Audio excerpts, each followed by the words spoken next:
Salam Guruji, Rahayu semuanya. Sekarang ini saya mengalami satu masa yang agak beda dibanding sebelum-sebelumnya. Yeah. Tadi ayat tadi mungkin untuk saya Guruji. Yeah. Sebelumnya saya belum pernah seperti sekarang ini hal materi itu nggak mengganggu gitu Guruji. Cuek aja gitu, jalan aja nanti aman kok itu gitu. Sekarang entah kenapa momen ini, kenapa saya berada di siklus ini ya, itu yang saya rasakan sekarang Guruji.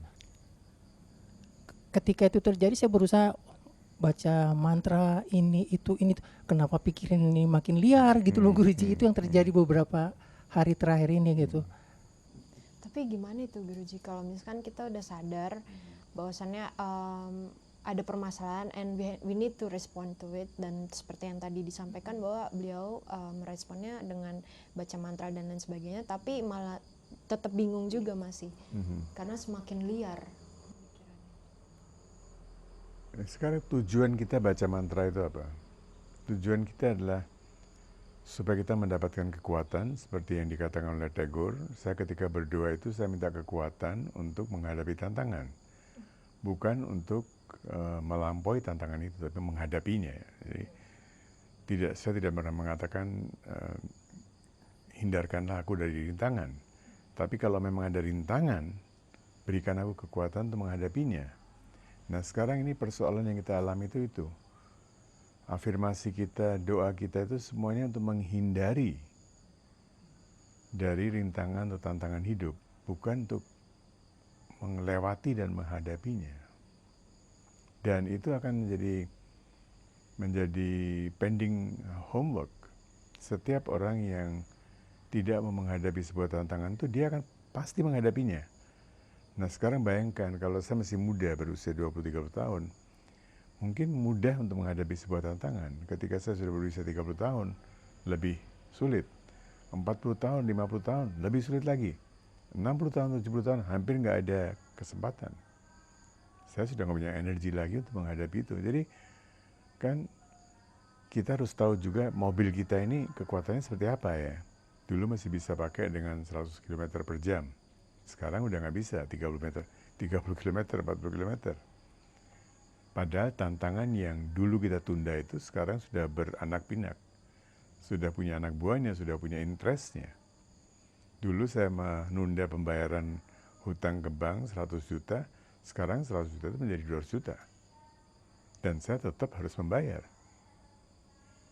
Nah, ini yang menjadi persoalan.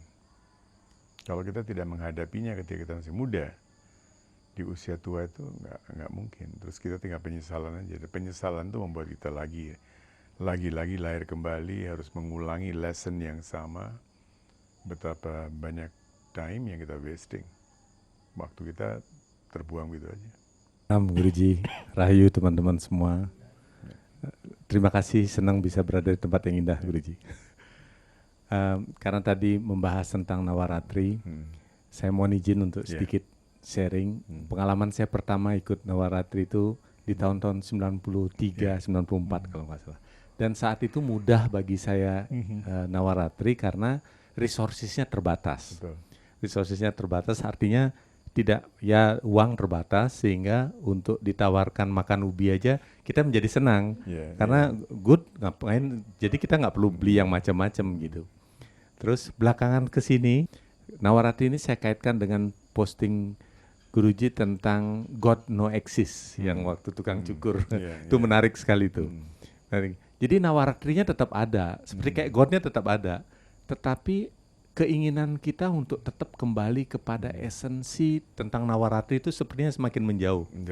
Bisa jadi karena kita punya pilihan yang semakin banyak, gangguan semakin banyak, tetapi niat kita ini yang sepertinya sehingga godaan seperti yang tadi Guru saya sampaikan, apa yang terjadi di luar tuh karena memang di dalam diri kita ada, masih ada yang itu. Jadi keinginan untuk benar-benar melakukan upawasa terhadap hal-hal yang di luar itu selama 9 hari, sekarang jadi mengecil Guruji. Nah ini yang distorsi ini yang mungkin kita perlu harus kembalikan lagi, entah dengan cara apa. Mohon tetap guidance Guruji supaya setiap tahun ini kita quality-nya bisa tetap kita kembali kepada eksistensi Iya. itu gitu. Ya sekarang kita kan tantangannya lebih berat karena pengaruh dari luar. Tapi di satu pihak ya pengaruh dari luar, company dan sebagainya.